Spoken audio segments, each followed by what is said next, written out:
WEAF, New York.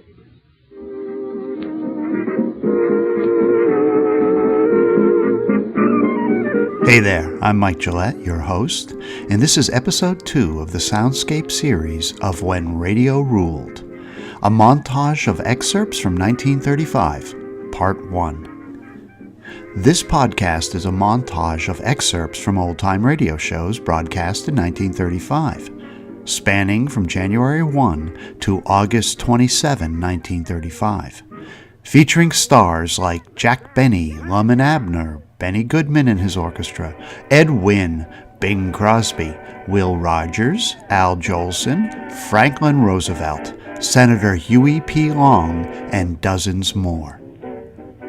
This soundscape montage was developed as part of the When Radio Ruled documentary about the year 1935.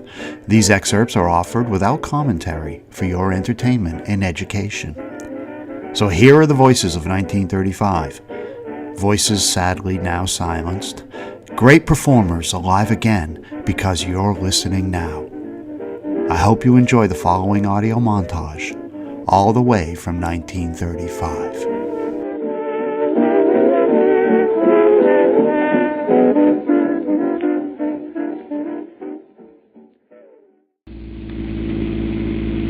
Los Angeles Police calling all cars, attention all cars, broadcast 58. Stand by for review of preceding broadcast covering murder, bank holdups, and dynamiting. That's all. Rosenquist. 2 police officers cruising about their territory tonight in a radio patrol car have as their guest a representative of the Rio Grande Oil Company, who is getting first-hand information for the next broadcast of Calling All Cars. Let's listen in. It's sure good to see the new year come in. 1934 wasn't such a good year for us all. Well, not for all of us, maybe, but so far as Rio Grande was concerned, 1934 was a splendid year. You mean to tell me that you sold more of that Rio Grande cracked gasoline last year? I understood most companies were losing business. Oh, no, sirree. Cracked gasoline sales have been growing month after month. Why, we've more than doubled our sales. Well, you got a mighty fine gasoline, no question about that. We wouldn't be using Rio Grande cracked in our police cars if it wasn't the finest that the city could buy. Yes, more police cars in California and Arizona are using Rio Grande than any other gasoline. But you know, most of our business comes from new customers. Motorists who want to get police car performance in their cars. I imagine that Calling All Cars radio program creates a lot of new customers for you. Yes, that's right. Nearly every listener is driven in to a Rio Grande station to try cracked gasoline, and they stick with us. Rio Grande has a mighty loyal following, and the company tries to show its appreciation by giving better broadcasts every week. There's a special program on tonight. Let's listen to it.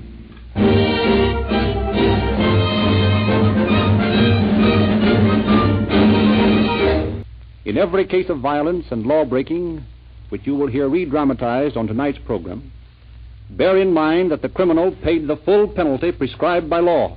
We're looking for a blonde who lives in this building. A blonde? Well, there are several blondes here. Who are they?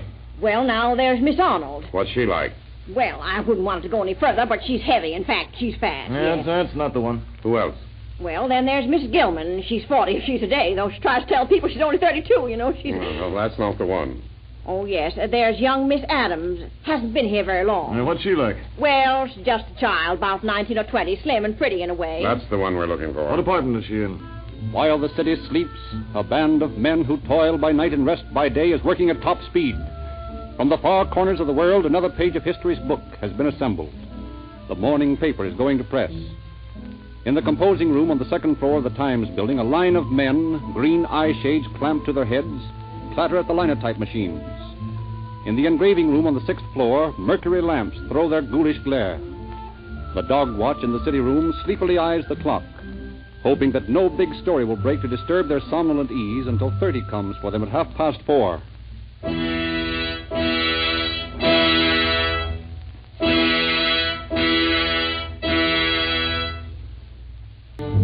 The Murder of a Soul, broadcast 29 of Calling All Cars, marked an experiment in the introduction of psychological drama into radio.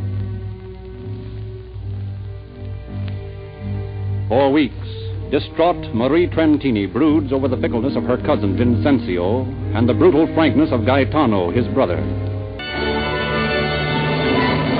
John Dillinger died on the way to the hospital, and 72 hours later, the story of his career of crime was being broadcast on Calling All Cars.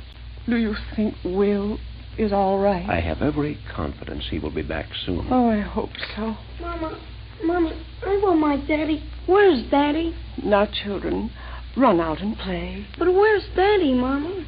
Your daddy's gone away for a few days on business.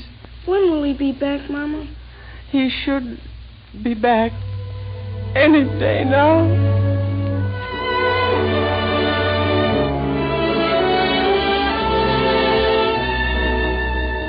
How about it, Bester? Yippee! Why, Frank, didn't you hear the excitement, the noise out in the street? Oh, I thought it was the mice in my apartment, and I moved out. Gee, you killed a good joke, Frank. Yeah. Take it again, will you?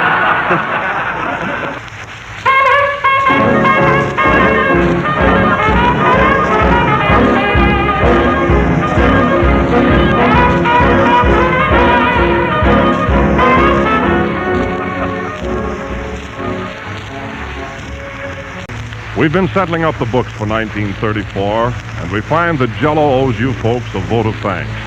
You certainly have shown us your appreciation of these programs, and you've shown it in a highly practical way by going right out and buying Jell-O. Naturally, we're pleased that you've enjoyed our programs enough to insist upon our product when you buy your desserts.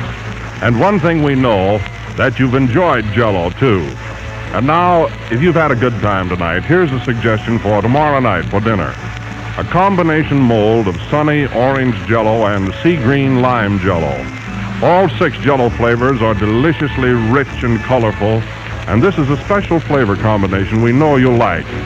Now, thank you again, all of you, for your friendly allegiance to Jell-O.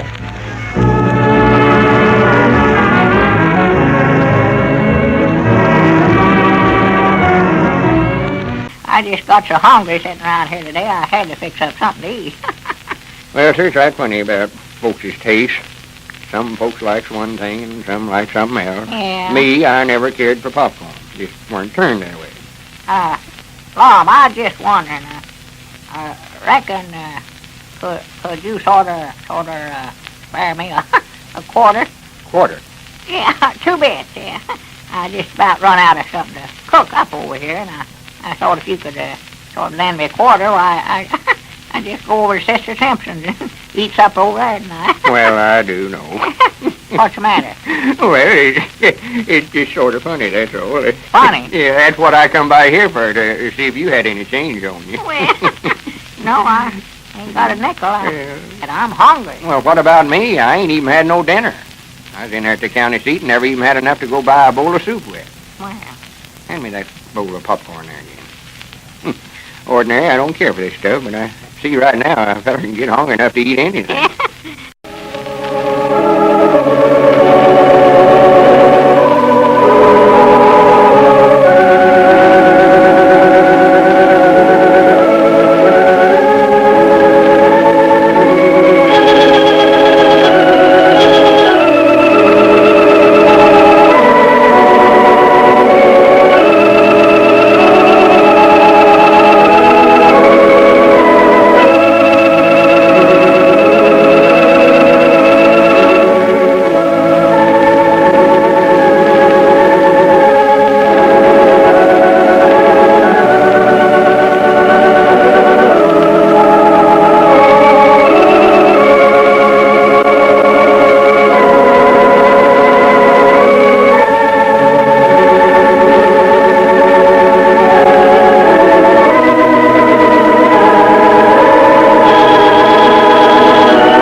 Looks like we're going to have to start all over again.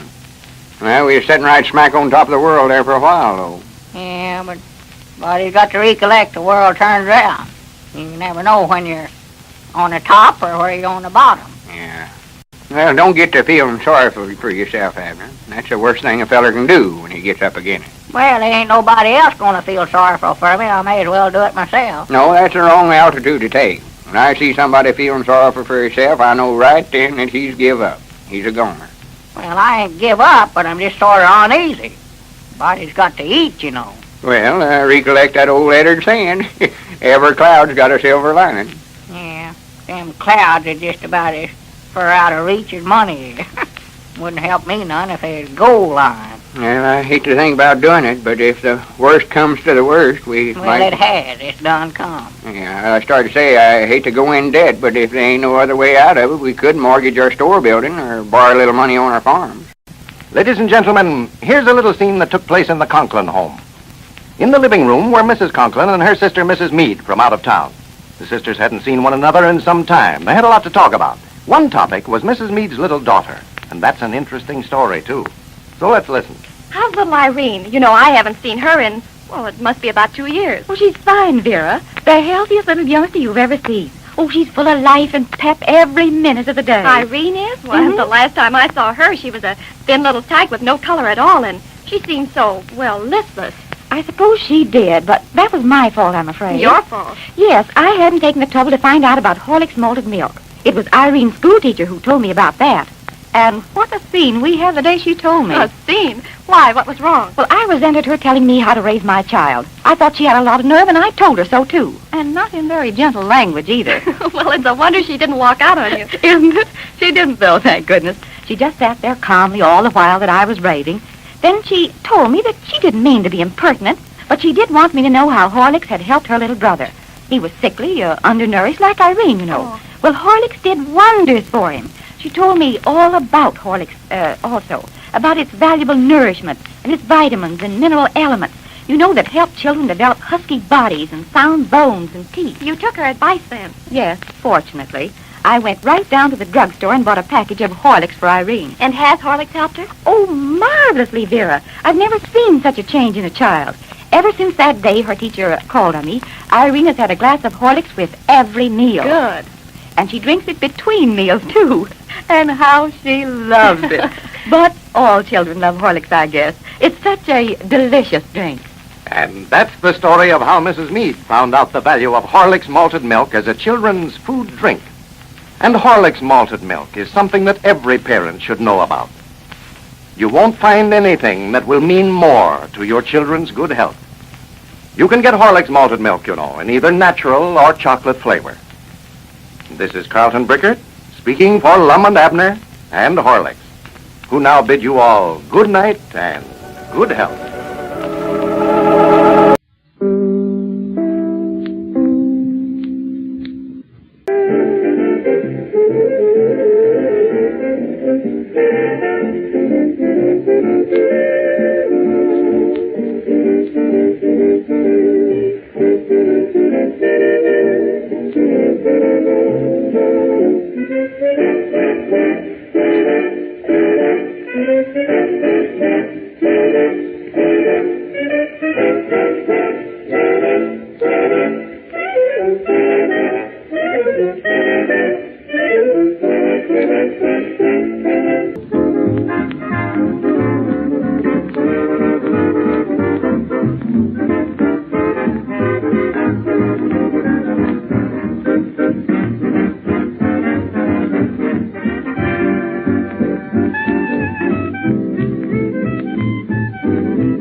running Fire Chief gasoline. For easier starts and a smoother running engine, free-flowing Texaco Motor Oil. Tonight's Fire Chief program is dedicated to the motorboat owners, dealers, and builders of America, now having their annual motorboat show in New York City. Texaco service stations and dealers along the highways and waterways of America present Eddie Duchin and his music. Graham McNamee. And Edwin the Fire Chief. Chief, I hear your uncle bought a new car. Was it expensive? Oh, I should say the car was expensive, Graham. It ran into 4 figures. 4 figures? Yes, 3 men and a duck, Graham. This car of his.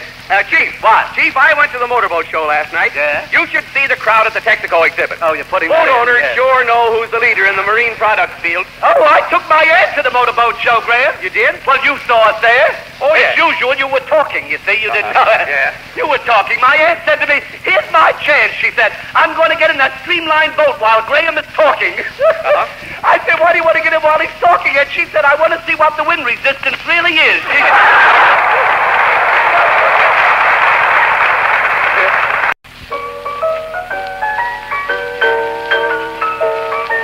Yes, that's Eddie Duchin at the piano. In his inimitable musical style, a familiar favorite, Stardust.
Club. But he had to resign because he couldn't keep his end up. Well, Mr. Valley, it certainly has been a great pleasure seeing you. Valley, say, listen, who do you think I am? Oh, you're Rudy Valley. Oh, no, of course not. How could I make a mistake like that? Valley is much darker. Besides, he has a mustache. Well, you'll pardon me, Mr. Cantor. How do you think of all those jokes you tell on the radio? Listen, my name isn't Cantor, and I don't tell jokes. I sing songs. Oh, then you don't have to think. Ouch. Well, it's my mistake, Mr. Tibbet. You know, I have the most terrible memory for names. It's a family affliction. You know, I have a brother worse than any of us. Oh, yeah? What's his name? He won't tell us. Well, I'll be going now, and you must forgive me for not remembering your name. It's been on the tip of my tongue all evening, and it's the simplest name in the world to remember. Mm-hmm. Oakey. Jack Oakey. Well, so long, Mr. Oakey. That was the unkindest cut of all. And now, Bud, tell them about our plans for the men behind the microphone. You know, when I think of all the things that we're going to do to change radio, I practically shudder.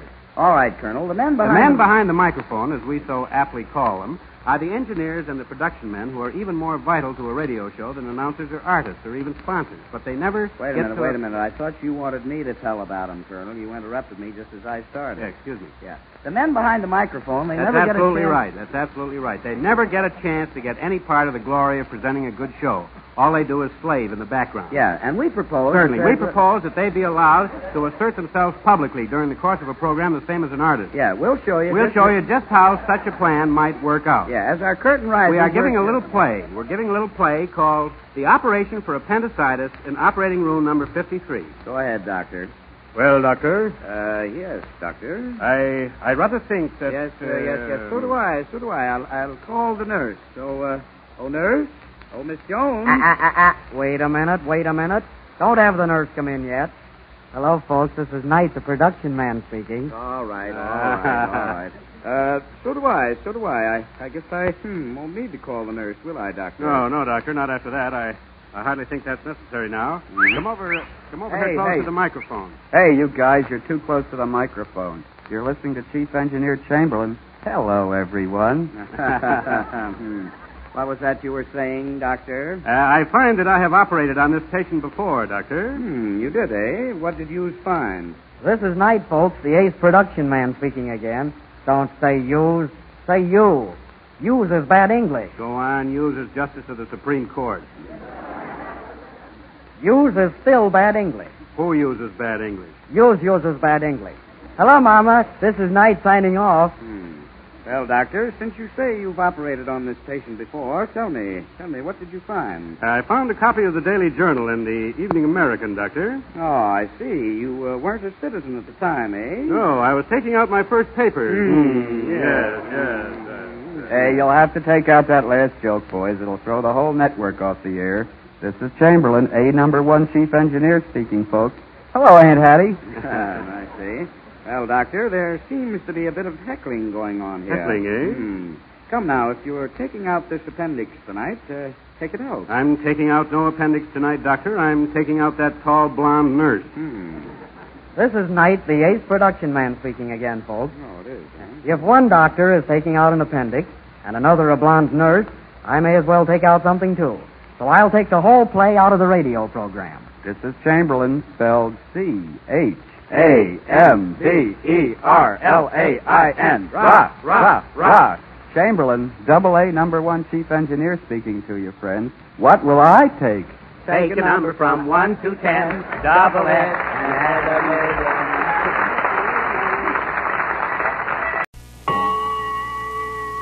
Tonight, Jason Sanborn presents Major Bo's Amateur Hour. There have been amateur hours in the theater, and there have been amateurs on the radio. But about a year ago, Major devised a new pattern of radio amateur hour, something that was entirely original and had never been done before. Major Bose is, therefore, responsible for the present vogue for amateur hours on the air. It is his proud distinction to be the most copied radio personality to date. Major Bo's own original amateur hour, presented tonight, is made possible by your purchases of Jason Sanborn's Dated Coffee, the coffee you know is fresh. These amateurs exhibit their wares. You select the winners by your vote. There are two ways to vote. If you live in the vicinity of New York, you telephone your votes early and often. The number is Murray Hill 8, 9933. I repeat, Murray Hill 8, 9933. In addition, tonight is Chicago night. By special arrangement, Chicago listeners will also vote by calling Franklin 4900. That's Franklin 4900. These Chicago votes will be flashed to us within 5 minutes, and frequent bulletins will be read by Major. For those elsewhere, mailing ballots are supplied free at your grocer's. Or you may, of course, write in on your own stationery. Decide tonight which contestants you wish to vote for and get your official ballot from your grocer tomorrow. Remember, Chicago and vicinity, call Franklin 4900. New York and metropolitan area, call Murray Hill 8, 9933. And call quickly. Major will announce the names of the first 2 Chicago voters. Also, the names of the first 2 voters from the New York metropolitan area. the leaders in the voting will be given professional engagements at RKO Metropolitan Theater. So please help these deserving youngsters by voting early and often. I now present Major Bowes. Thank you, Jimmy, and good evening, friends. Now, we have Percy Wood, Boer War veteran who yodels. All right, Percy, let's hear the yodel.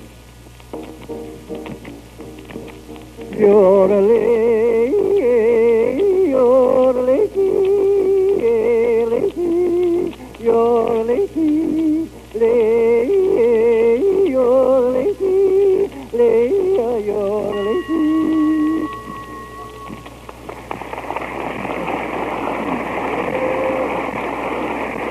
Well, we mustn't, we like your applause, but we mustn't applaud too long. That's Percy, the yodeler.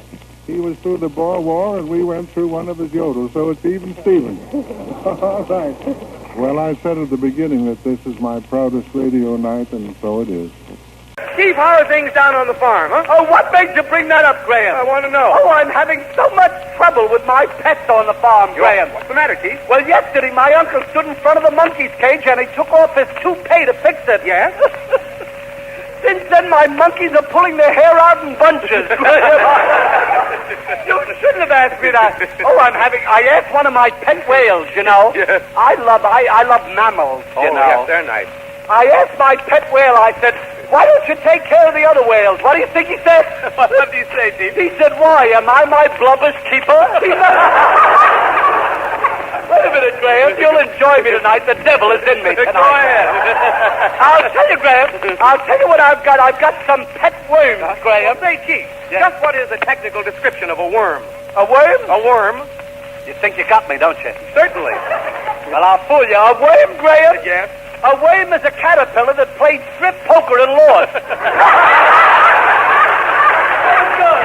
at it, Graham. I like that, Steve. Is that good? Yeah. Say, Graham, this will surprise you. What is it? My aunt. You know my aunt, of course. Yeah, oh, yeah. Well, she cracked a joke. She did? I think so, yes. I think so. She said to me, all of your pets, she said, I think the horseflies are very athletic. Yeah. I said, how do you make that out? She said, well, they're always on the team. Wait a minute, Graham. Say, Chief, do you mean to tell me your aunt's getting bright? My aunt getting bright? Oh, no, Graham. Well? She thought that was a joke. I didn't think so. Oh, she's a mess, Graham. Oh, yes, I guess so. My aunt's a mess. Yeah. My uncle took her to see Catherine Cornell in Romeo and Juliet. Oh, yes. My aunt said, do all those people on the stage live right here in New York? Yes.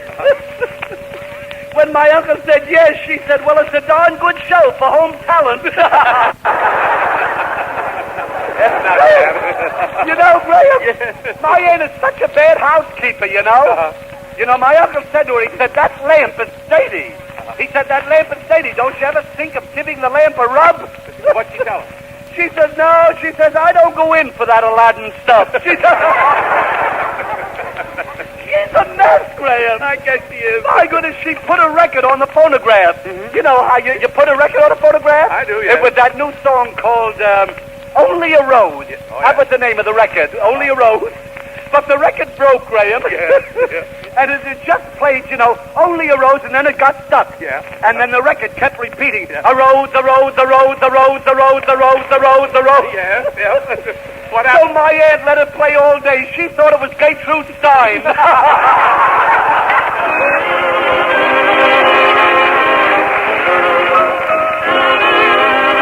The hero says, well, what happened to the old gentleman? And the matchmaker said, well, the old man killed himself in a Chinese restaurant. And the hero says, oh, I see, chop suicide. So she says, well, I go out with other men to dinner and to theater. Look at all the money I save you. What do you think the husband said? What do you say to that? He says, you don't save me a cent. I spend it all on other women. All sorts of business statistics are published. Car loadings, bank clearings, kilowatt hours. But they leave untold the most important factor of all, the state of mind of the American businessman, his courage or lack of courage, the degree to which he believes in the future, is willing to plan ahead. Tonight, as the Remington Rand fiscal year comes to its close on March 31st, we are able to make a significant announcement. During the past 12 months, American businessmen have increased their purchases from Remington Rand over 25%. New products and the intelligent activity of the Remington Rand men have helped mightily. But underneath is the truly significant factor. The rising courage of the American businessman who has taken it on the chin for 6 tough years is now on his feet and fighting back. Men don't buy business equipment unless they expect to do business. We thank our customers for the biggest year since 1930. We interpret our increasing sales as an accurate and nationwide index of business courage. Berlin, Germany. One morning this week, the world tensely focuses on an office in the German realm chancellery. Behind a huge document-piled desk, Adolf Hitler holds forth to England's Minister of Peace, quiet Sir John Simon. In secret conversation, the Reichsfuhrer pours out an uninterrupted guttural monologue of German oratory and German demands. No one knows exactly what Sir John Simon heard, but from the weak semi-official reports of the Hitler talk, political observers by the weekend are forming new comprehension of the essential European question of today. What does Nazi Germany want?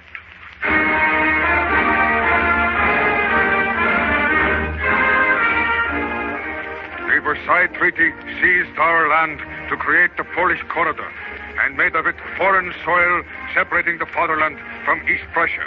We demand that the powers keep hands off while Poland and Germany settle this question between themselves. To all good Germans, the only conceivable settlement is return of the Polish corridor. As recompense, Berlin suggests that Poland annex her neighbor, tiny Lithuania. But Lithuania is present ally and past province of Russia. Can Hitler gain the corridor without a Russian war? Germany will never return to the League of Nations unless she is admitted on grounds of complete equality. We demand that at least one of the fatherland's colonies of which we were robbed after the war shall be returned to us. All Germany's pre-war colonies have been handed over to supervision and ruled by the Allies. Shantung to China, the South Pacific Islands to Japan, Samoa, New Guinea, and the great African colonies of Togoland, East Africa, Southwest Africa to Great Britain. Observers see no possible chance for Hitler to get back these colonies by peaceful means. Despite the objections of certain powers, we demand that the citizens of Austria be allowed to vote on whether they want to form an economic union with Germany.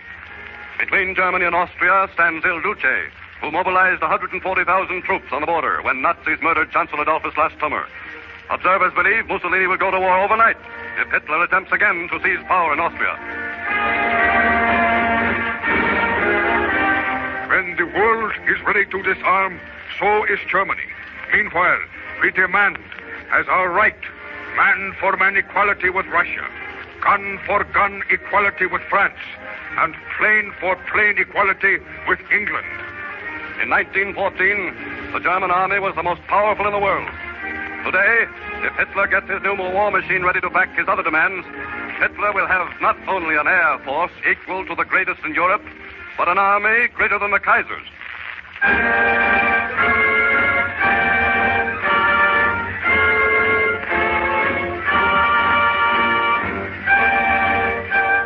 As Sir John Simon and the British cabinet ponder Hitler's elaborate demands, as France hastens to cement a powerful alliance with Russia, the attention of the world turns to Italy, where next month in the quiet, beautiful town of Streso on Lake Maggiore, England, France, and Italy will meet for a three-power parley that may be a last roundup on Adolf Hitler.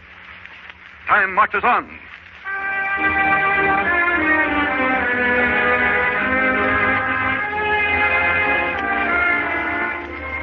If your office is like many, your typewriters probably make this kind of noise. If you stop to think about that noise, you would reason something like this. This endless clatter makes it hard to concentrate. Must fatigue the girls, too. I wonder if that accounts for mistakes late in the afternoon. Wish I could do something about it. You can do something about it. You can install new Remington noiseless typewriters on a tryout basis without obligation of any kind. Then your typewriters will be restful and noiseless, saving your nerves, helping your stenographers, giving you clean copperplate originals, sharp, clear carbon, an increasing amount of work done. Why not try the new Remington Noiseless now? And remember that for your home or your office, Remington offers you a choice of 6 famous portable typewriters, including a noiseless portable. Terms as low as 10 cents a day. Okay, it's from Remington Rand. To 100,000 businesses, large and small, those words have come to mean a guarantee of value received, of unbiased help from a trained man with a wide choice of equipment which permits him to install and service a complete business system. Phone him or write Remington Rand, Buffalo, New York. World's largest manufacturer of bookkeeping, accounting, and adding machines, punched card accounting, office equipment and record systems, typewriters, and supplies. This is the Columbia Broadcasting System.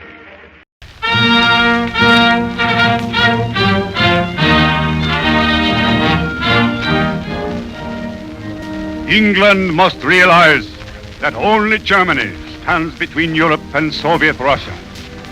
Germany must have an army of 1 million men to prevent the red forces of the Soviets from spreading Bolshevism and the revolution through Europe. Receiving this blunt declaration by rearming Germany as his farewell, Captain Anthony Eden, Great Britain's brilliant young Lord Privy Seal and touring Minister of Peace, leaves Berlin for Moscow, where this week Soviet Foreign Commissar Maxim Litvinov welcomes him at a great diplomatic dinner, proposes a toast.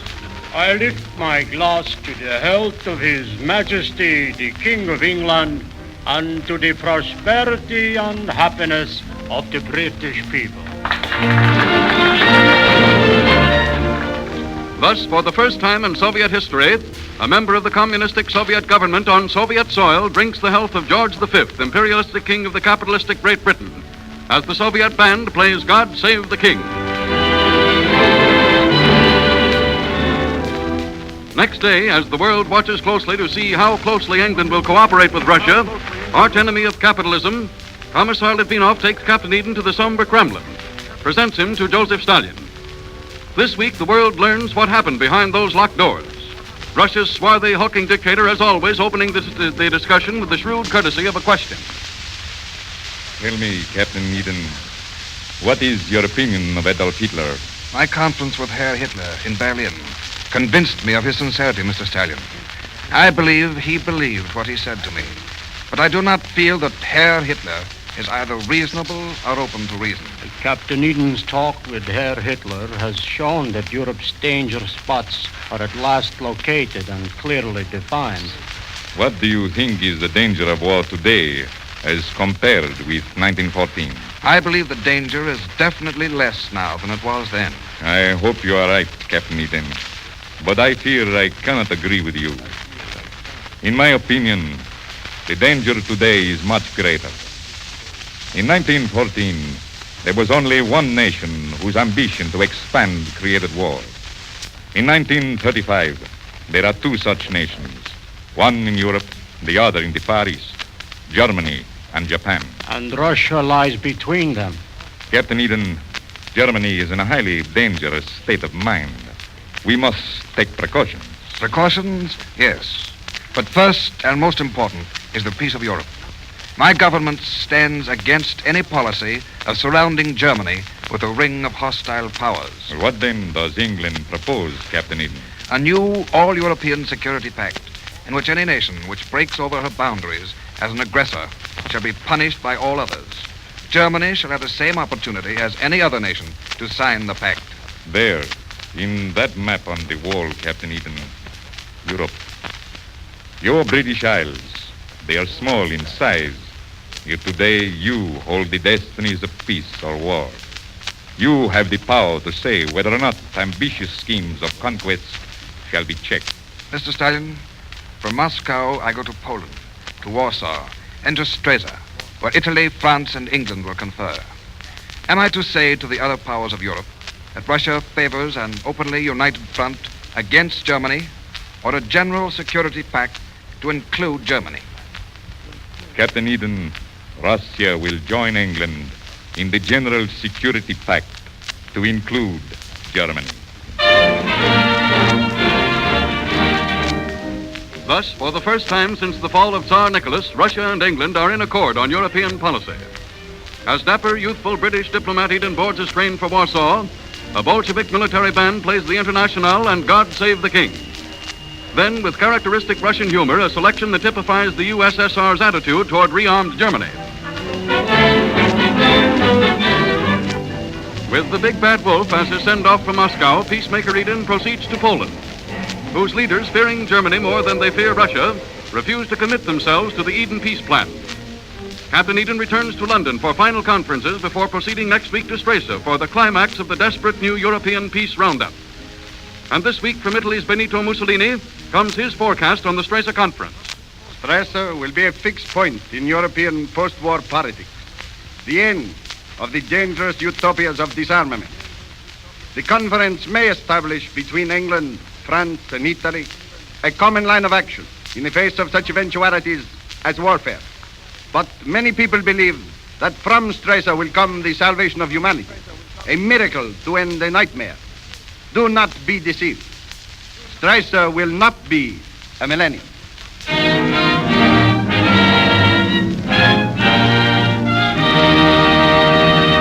Time marches on.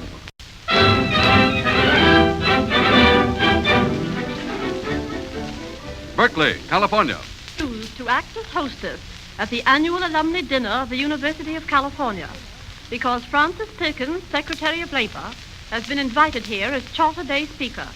The world is not so barren of persons warranting recognition that it should be necessary to choose this mere politician as the first woman to be so recognized by the university. These tart words of Miss Martha Yams, University of California graduate, are promptly quoted by newswomen to Mrs. Franklin Delano Roosevelt in a White House press conference. Retorts Mrs. Roosevelt, "A snub is the effort of a person who feels superior to make someone else feel inferior. To do this, it is necessary first to find someone who could be made to feel inferior.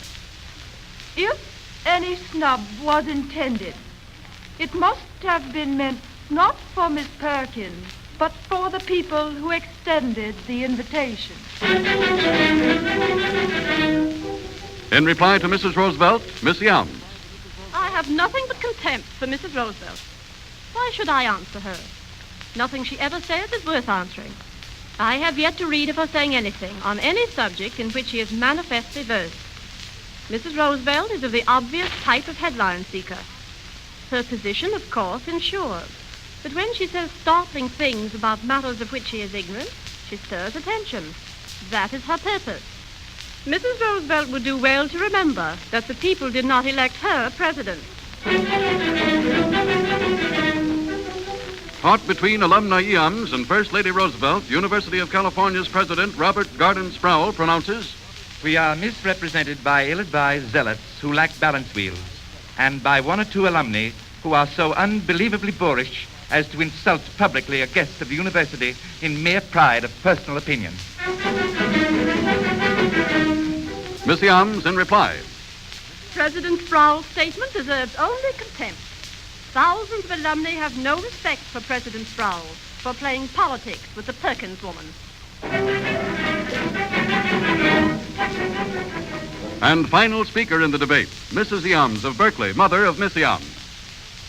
I think that my daughter and all concerned would do well to keep their mouths shut.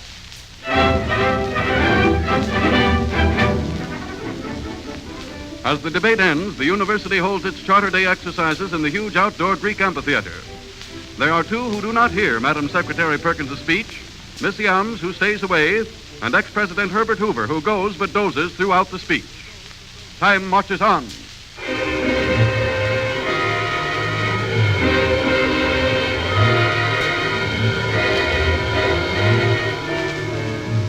Scottsboro, Alabama. Through 4 bitterly controversial years to a climactic decision this week goes a case which began in the crowded, stuffy Scottsboro courtroom in April of 1931.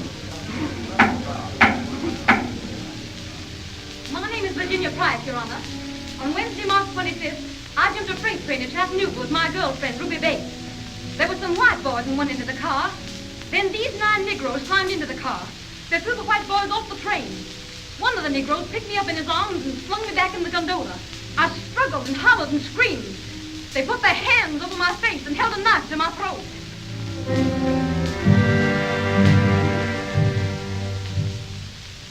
You are not trying whether or not these defendants are white or black. I don't want a verdict based on racial prejudice. But on the evidence, gentlemen of the jury, there can be but one verdict. We find the 9 defendants guilty as charged and fix the punishment at death in the electric chair.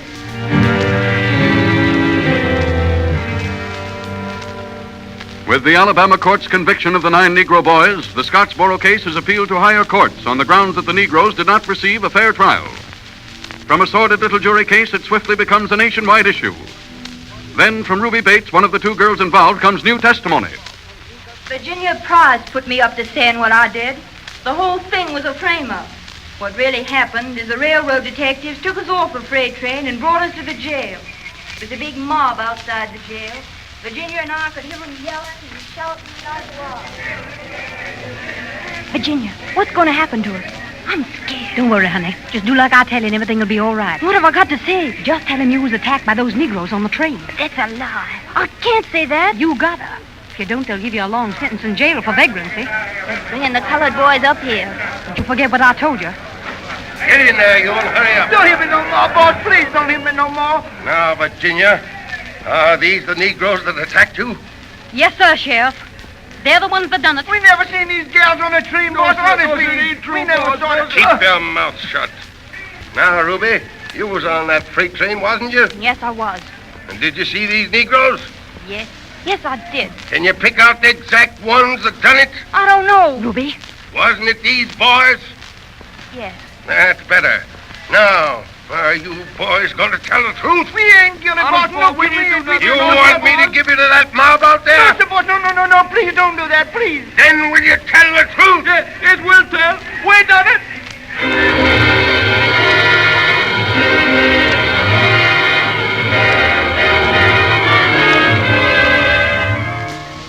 With Ruby Bates thus directly refuting the testimony of Virginia Price, public opinion flares up anew, sharply divides North and South. Violently partisan books, plays, and articles appear as the case drags through appeal after appeal. The U.S. Supreme Court rules that the Scottsboro boys did not have proper defense lawyers. They are retried and again sentenced to death. Then once more the case comes before the United States Supreme Court, this time on the fundamental issue which affects all Southern justice, the issue of Negroes serving on juries. Manhattan criminal lawyer Samuel S. Leibowitz presents the new evidence before Justice Charles Evans Hughes and his 8 associates. Your Honors, I hold up before you these books containing the grand jury rolls for Jackson County at the time of the trial of the defendant. Names of Negroes appear on the jury roll, but I can prove that the names were added after the defendants had been indicted by a grand jury made up exclusively of whites. Why were these books tampered with? The motive was to make absolutely certain that those colored boys died in the electric chair. There is no question but what these names are forgeries. Page boy, Yes, sir? bring that jury book up here to the bench and pass me my reading glass. Yes, sir. Yours. Look at this, Justice Vandervanter. Mr. Knight, Yes, Your Honor. you're the Attorney General of Jackson County, Alabama. Can you tell me that these names are not forged and that these jury rolls have not been tampered with?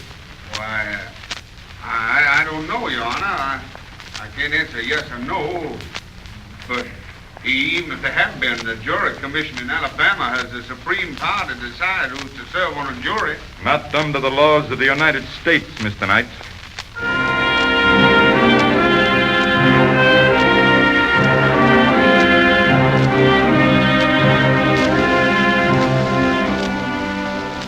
This week, the U.S. Supreme Court renders its decision. Whenever all persons of the African race are excluded solely because of their race or color from serving as grand jurors in the criminal prosecution of a person of the African race, the equal protection of the laws is denied to him, contrary to the 14th Amendment of the Constitution of the United States. This court, therefore, reverses the judgment of conviction in the cases of these Negro boys.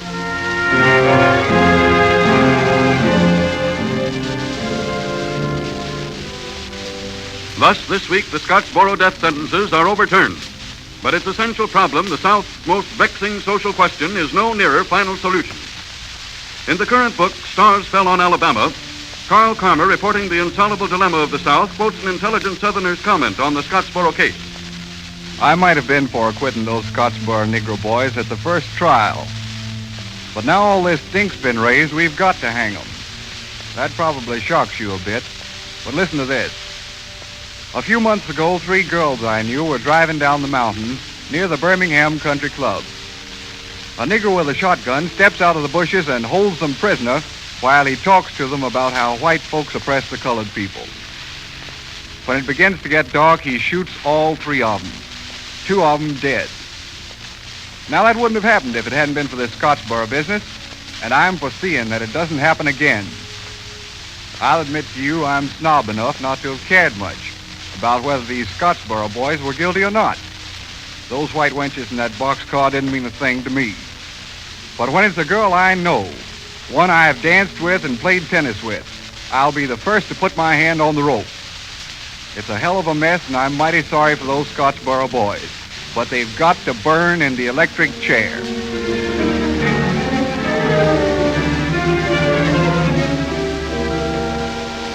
Alabama's prosecutor Knight states he will immediately begin a new trial of the Scottsboro Negroes.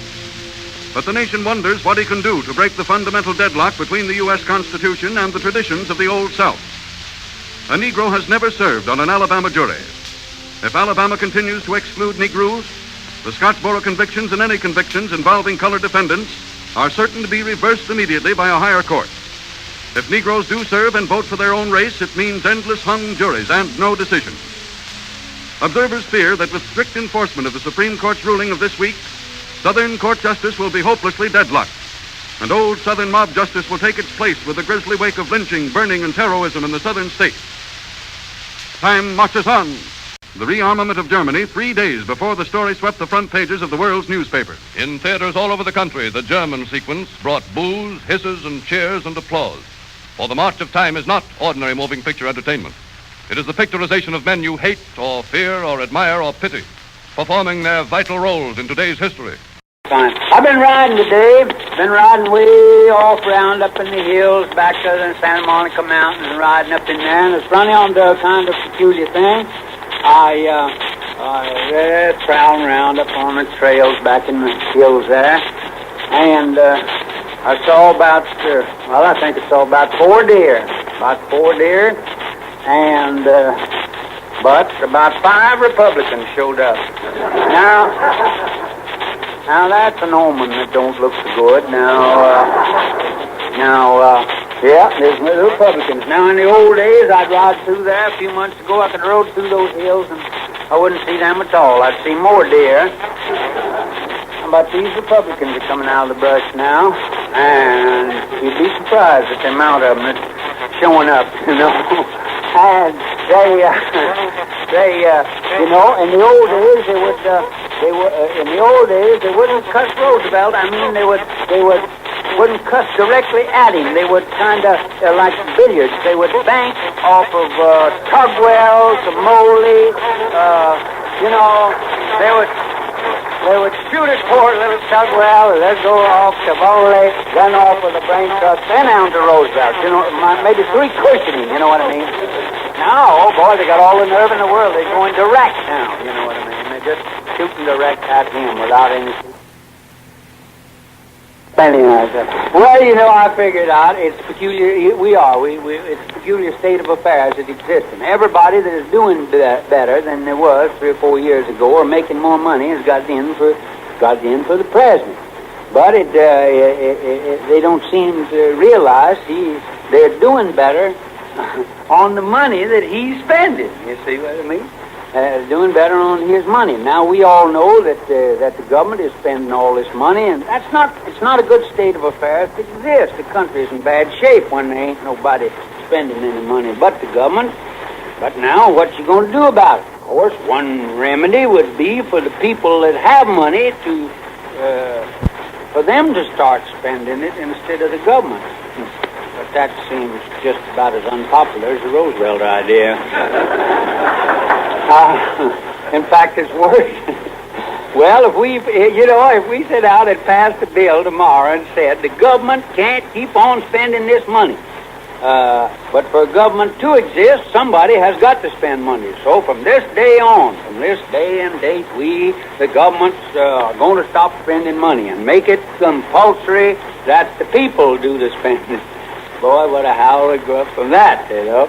They couldn't make that law stick. People would say, no, we saved it, and we have worked and we've made it, and we got the right to do as we please with it. So that little idea's out. People ain't going to spend, so that's out. So what other idea we got? We got to keep on working with ideas here. Well, if the government is throwing this money away, the only thing I see for the ones that are throwing for the ones that they are throwing it to, outside of those that are absolutely in need of it, you know, well, the only thing I see is have them refuse it. You know what I mean?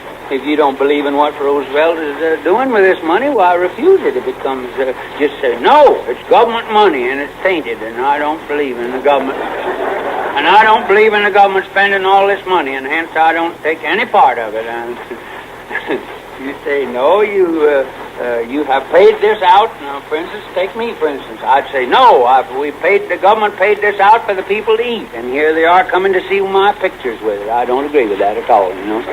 Now, you can imagine me saying that, you know what I mean, but if I was that, it would be the way to look at it, you know. I ought to refuse to accept the money. It's government money. I don't believe in the government spending this money, so I'm not going to take it. Here's a man that maybe wants to pay his loan at the bank. Well, maybe the RFC loaned him the money. You know, they're doing that a lot. And they get the money from the government, and they go to pay the bank. And the bank says, I don't believe in... The bank, naturally, all the banks say, I don't believe in the government spending all this money. But when the man comes to pay his loan with government money, they don't say, no, I can't take it. I'll just carry you myself. Boy, what a laugh that'll be. Yeah. Now, of course, it's going to cost the taxpayers a lot of money to loan this fella the money to pay off his loan to the bank. You know, it's going to do that, but nevertheless, they kick on that, but they don't refuse to take it. They ought to say, well, no, I ain't going to take it. I made the loan, and it was me that made it, and I should be the one to stand by. But you haven't heard that, have you? I haven't done it, maybe. Well, anyhow, there's not a person in America that received a dollar, no matter where it come from, you know, just received a single dollar, and no matter where it come from, that it hasn't grabbed it, you know, without asking any questions about it or not. It might have been paid out for a leaf for a starving child, but if it reached us, we was the starving child. It doesn't make any difference. But so the only thing I see for the fella that don't believe in all this spending is to not participate in receiving any of it. I can't very well legitimately criticize a fellow for spending money if I receive some of it without any criticism in the receipt of it, you know. I mean, if I don't believe it's so, I'll at least make a little attempt to say that it ain't right when I grab off some of it.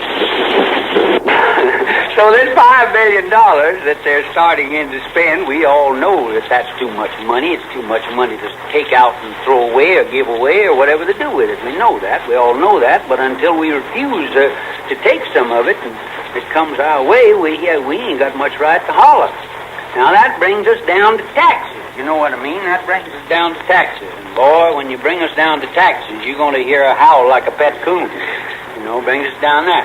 This money coming from all the government is thrown away. Well, it just sort of looks like it might come. Where's it coming from? Everybody says, where's the money coming from we're spending? Well, I don't know, but just offhand, I'd say it's coming from those that have got it, you know.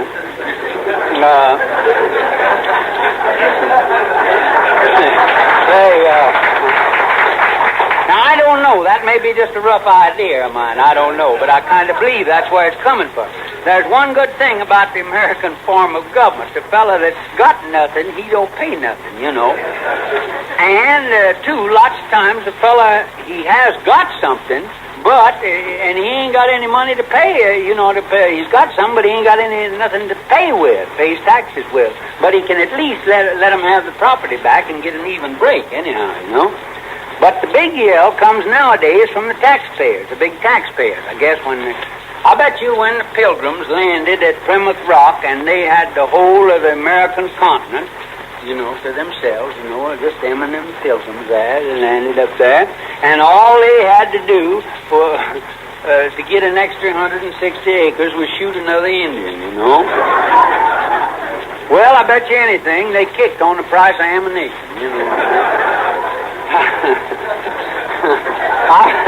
I bet they said, what's this country coming to? You know what I mean? Right like we're doing now.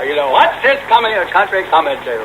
This country coming to that we have to spend a nickel for powder. Of course, they got the lead back after they dissected the Indian. But, no matter, I don't know, ain't it funny? No matter what we pay, I don't care whether we pay high taxes, low taxes, medium taxes, anything. The yell is always the same. 100%, you know what I mean? We just yell 100%. Of course, we know our government is costing us more than it's worth, but do you know of any other cheaper government that's running around now? I mean, do you? I mean, if you do, they'll sell you a ticket there anytime. Now, you can try Russia. I was over there. Yeah, you can try Russia. There's no income tax in Russia, but there's no income. Now, Hitler ain't got no sales tax, you know what I mean, but he ain't selling anything. Well, that's fine. Mussolini, you don't have to pay a poll tax to vote in Italy, but nobody votes. So,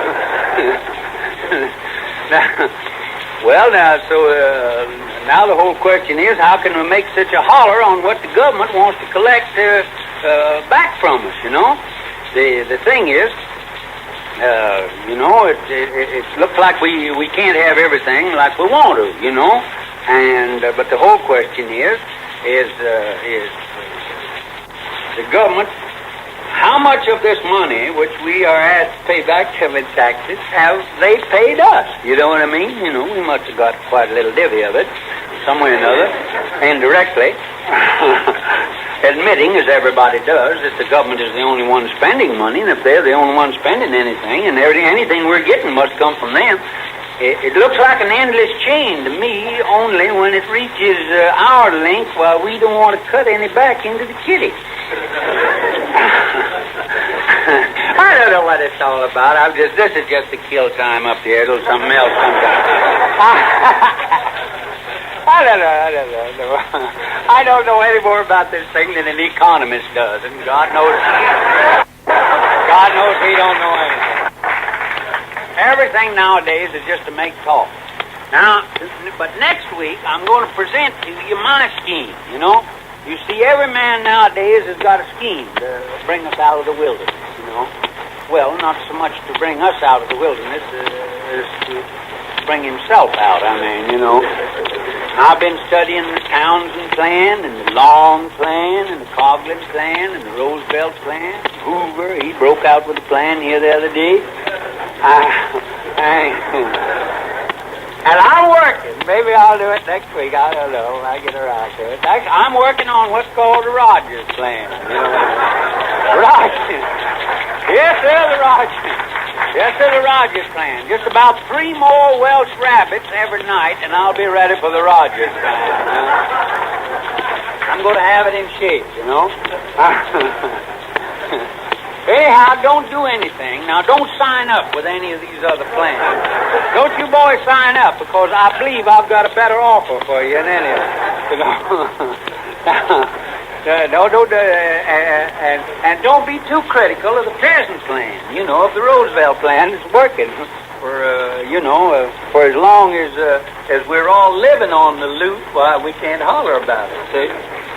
But remember now, about next week, I'm going to give you the Rogers plan. I'm just working on a few planks of it there now, and I ain't got it quite in shape. But I don't care what they offer you, I'll do better. You know what I mean? I'll do better. I'll do better. Oh, say, wait a minute. Wait, I got to tell you about the movie that started out. This is what it started out to. Let me tell you about the movie. You know, they're figuring on watching the legislature and if we put certain tax on to say we're going to leave. One gentleman, Mr. Sam Goldwyn, this morning says we're going to England. Where are you going? I'll tell you, I bet you we don't go nowhere. I bet you that we don't go east of Vermont Avenue. We're going The administration and the Congress are not proceeding in any haphazard fashion in this task of government. Each of our steps has a definite relationship to every other step. The job of creating a program for the nation's welfare is in some respects like the building of a ship. At different points on the coast where I often visit, they build great seagoing ships. And when one of these ships is under construction and the steel frames have been set in the keel, it is difficult for a person who does not know ships to tell how it will finally look when it is sailing the high seas. It may seem confused to some, but out of the multitude of detailed parts that go into the making of the structure, the creation of a useful instrument for man ultimately comes. It is that way with the making of a national policy. The objective of the nation has greatly changed in 3 years. Before that time, individual self-interest and group selfishness were paramount in public thinking. The general good was at a discount. 3 years of hard thinking have changed the picture. More and more people, because of clearer thinking and a better understanding, are considering the whole rather than a mere part, a part relating to one section, or to one crop, or to one industry, or to one individual private occupation.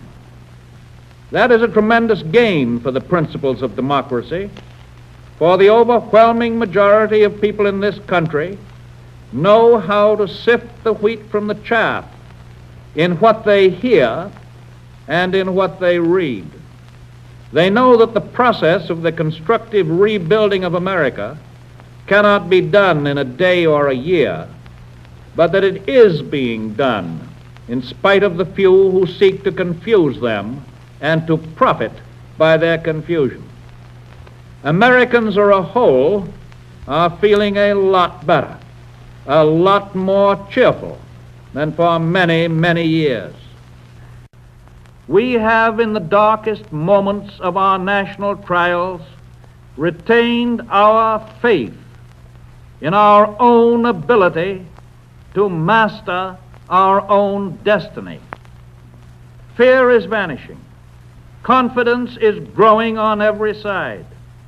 Renewed faith in the vast possibilities of human beings to improve their material and spiritual status through the instrumentality of the democratic form of government.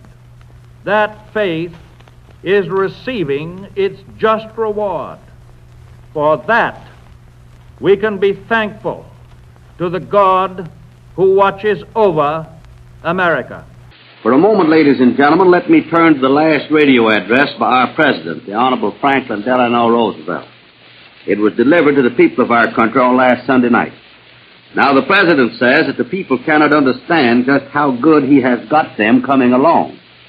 Here are his words, quote, "The job of creating a program for the nation's welfare is, in some respects, like the building of a ship.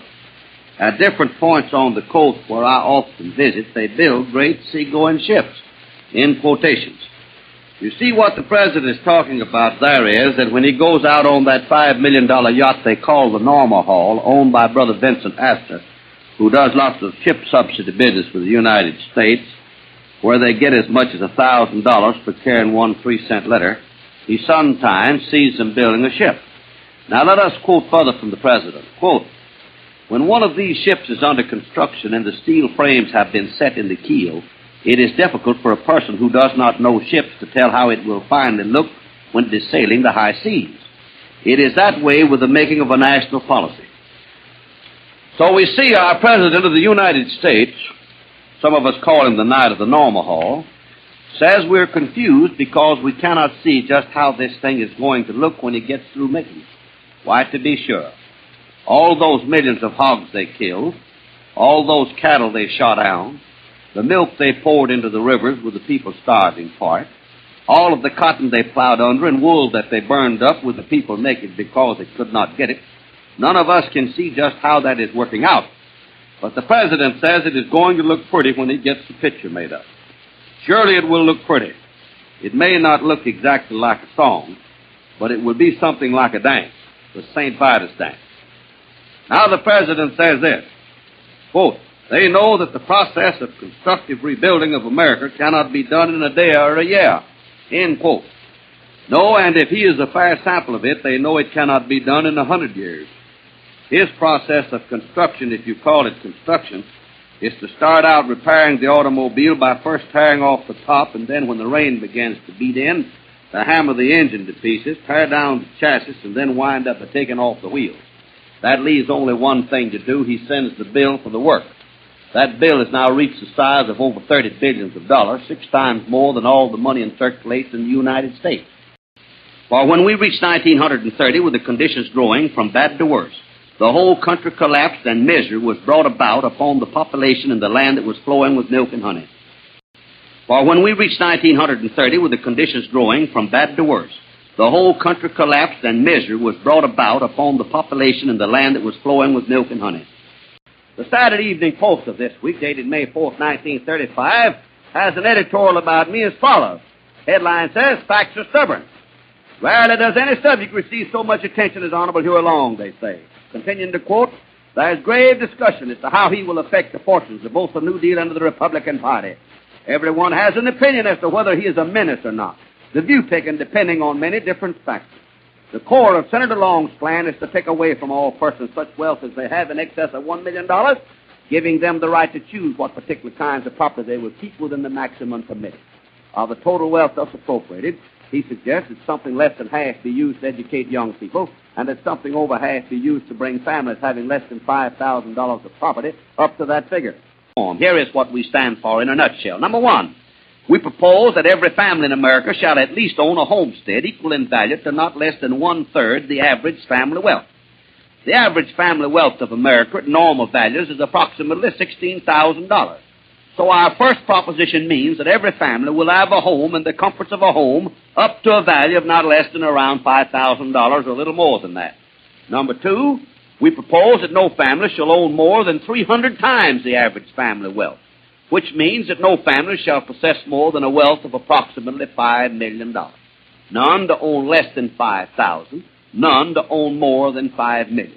We think that's too much to allow them to own, but at least it's extremely conservative. Number three, we propose that every family shall have an income equal to at least 1/3 of the average family income in America. If all were allowed to work, there'd be an income of from $5,000 to $10,000 per family.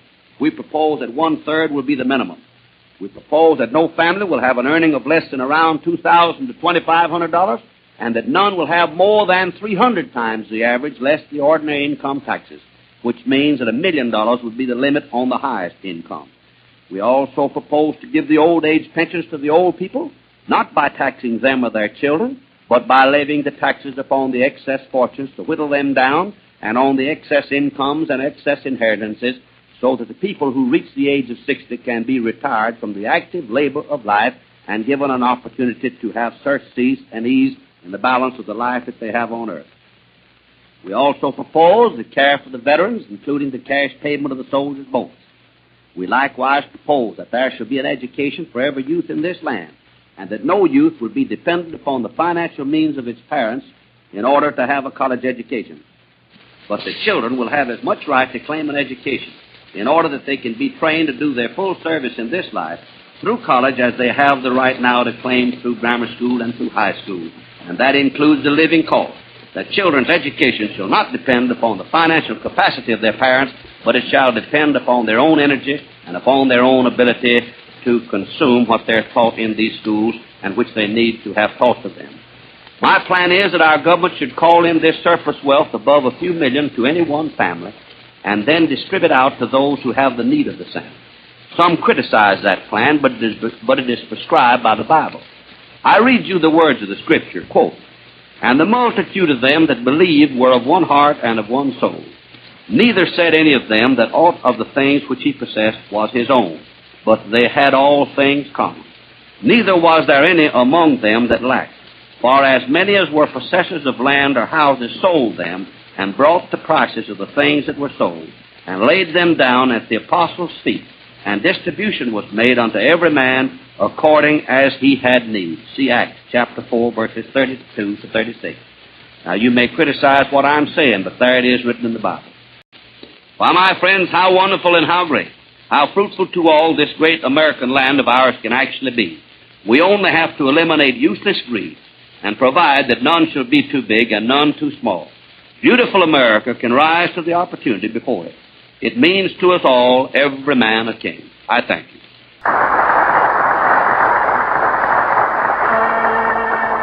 Good evening, friends. Here's where your worry ends, where everyone unbends. Good evening, friends.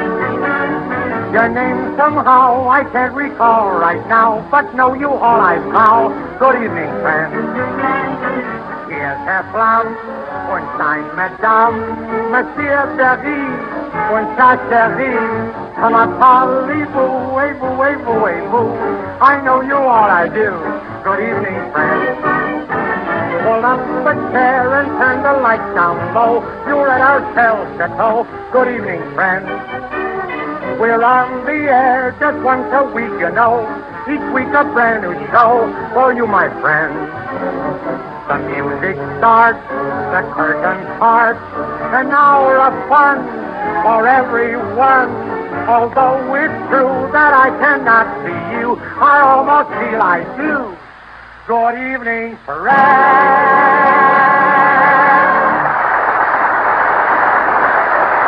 You know that guy, Joe Louis, that knocked out Canara the other night? Yes. Well, you should have heard what I told him. I told that guy plenty. I told him he was nothing but a big palooka, a big sissy. I told him I'd blacken both his eyes and bust his nose in two. You told Joe Louis all that? What did he say? What could he say? I hung up on him. Now, listen, I haven't any time to talk to you tonight. You know, the folks in Bedlamville are electing a mayor to take over the town hall. I know. Pop Mullen and Uncle Jim Harkins are in the front row waiting to make their speeches now. This'll be a great campaign. Pop Mullen is so deaf even he can't understand what he's talking about. Gosh, that'll make it unanimous. And the other candidate, Uncle Jim, talks with a drawl. His mouth always reminds me of a slow leak. You're darn tootin' he's a leech. My opponent's nothing but a flea. He sure always live on the underside of a dog. Now, listen, old thundermouth. You may be gunpowder down your lunch wagon, but you're just talcum round me. I certainly am always happy. You know, I have a great deal of respect for bartenders. They never give me much credit, but I don't know. Bartending, after all, is a form of liquid interior decorating, and I think things have certainly... Have you been a bartender for long? Oh, about 3 years. Have you really? You certainly must know all of Sweet Adeline by now.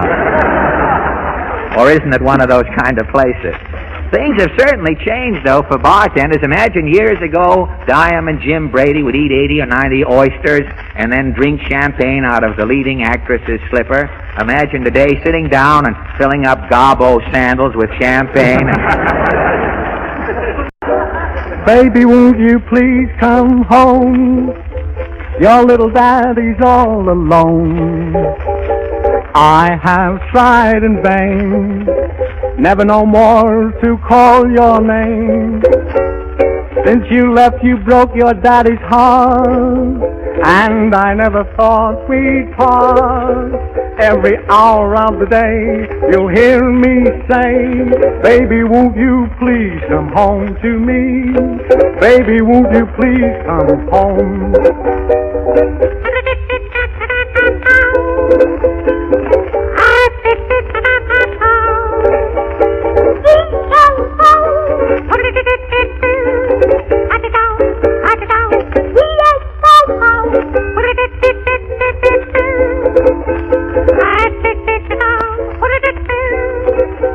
every hour of the day. You'll hear me say, baby, won't you please come home? This is Al Jolson saying from the bottom of my heart.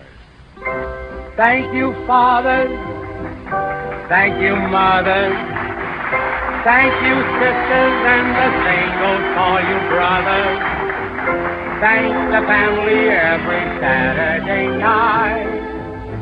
Thank you kindly for the letters you write.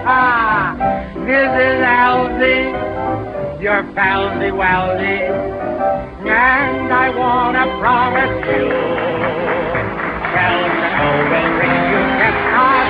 We hope they'll be the best of us, and now I'll say good night to you.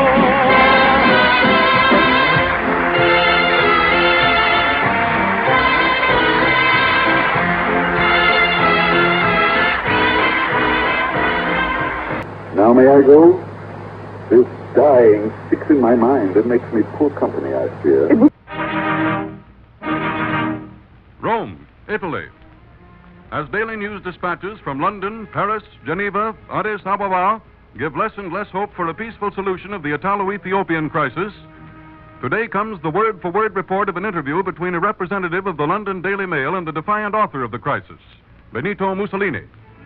What will your course be, Premier Mussolini, if the League of Nations on September 4th approves international action against Italy?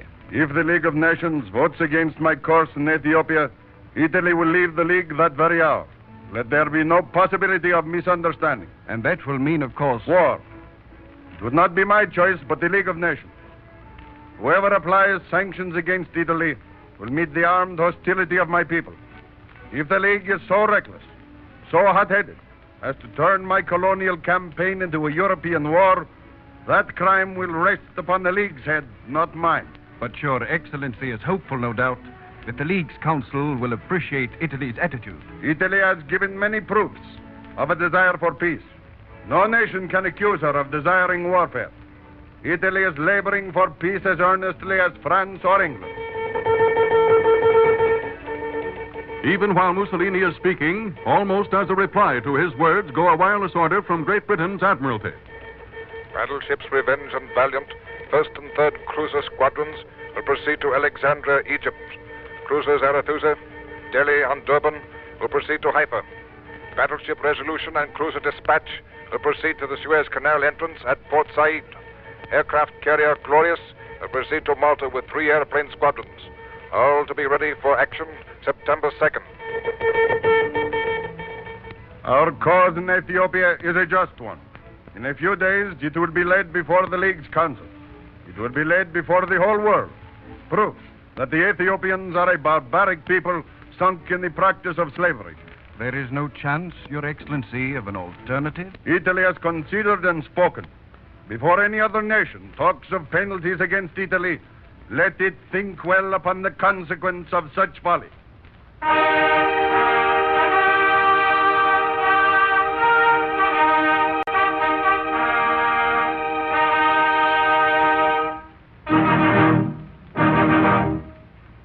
As Britain's Mediterranean fleet prepares to close in around the Suez Canal, key point in Mussolini's route to Ethiopia, Il Duce flies to northern Italy, where 180,000 Italian troops massed in the Alps are conducting a gigantic mimic war, ostensibly as training for the mountains of Ethiopia.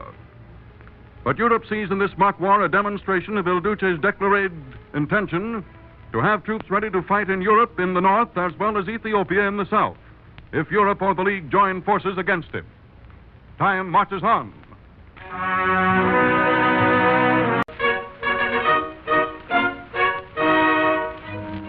Rome, Italy. With Air Sergeant Bruno Mussolini, 17, Air Second Lieutenant Vittorio Mussolini, 18, and Air Captain Count Nobiliciano, son-in-law of Il Duce, all now on their way to Ethiopia, and with Benito Mussolini himself commanding an army of 180,000 in the Alps, there comes from Rome a report of a farewell visit paid to Il Duce just before his departure by still another warlike Mussolini.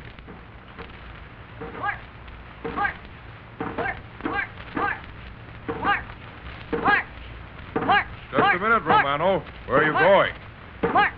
Right into Papa's office. March. March. Well... March. March. March. All right. Yes, President? It's me, Romano. March. March. March. March. March. March. March. Well, you're March. March. What are you up to now? Saluto. I'm a soldier. Hail Duce. Bravo. Real fascist salute. With a sword. You having it on right? Yeah, like this. That's better. Yeah. I want to be a captain in your army. I want to help you fight those Ethiopians. In a few years, my son. But I'm 8 years old already. All the men in our family are going. Bruno and Vittorio are going to fly airplanes. And Etta's husband, too. But I'd be willing to just be a foot soldier. Well, we need foot soldiers too, Romano. Look, Papa. I know how to give orders to soldiers, too. The way you do. Soldiers of Italy, forward to Ethiopia. Courage. The arm of Italy must crush out slavery in a barbaric country. How's that? Bravo, my son. Then will you make me a real captain? Well, when I get back from Bolzano, we'll talk it over, eh? That'll be fine. Now I guess I'd better go back and drill my own soldiers. March! March! March! March! March! March! March!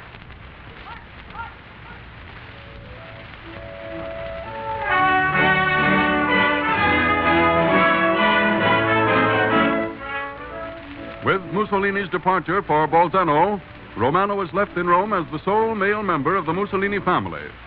Parading about the Palazzo Venezio in his uniform of the fascist son of the Roman wolf, hoping that the war, which has already called all Italian men up to the birth year class of 1914, will last long enough for his class of birth year 1927 to be called. New Deal defeats. 1. The third deficiency bill with funds for Social Security affecting 25 million workers is killed by Huey Long's filibuster. 2. Restoration of the Spanish-American War pension benefits. 3. Rejection of the World Court. New Deal victories in the second New Deal Congress. The compromise death sentence for utility holding companies. The $250 million tax the wealth bill. The banking bill of 1935 giving federal control over money and credit. New farm mortgage moratorium legislation. Legal safeguards for the 59-cent dollar. The cost. $1 billion for national defense. $1 billion authorized for congressmen's pet home projects, rivers, harbors, and flood control. $3 billion for the regular governmental running expenses. And $4,880 million for work relief. The largest single appropriation of any legislative body in the world's history.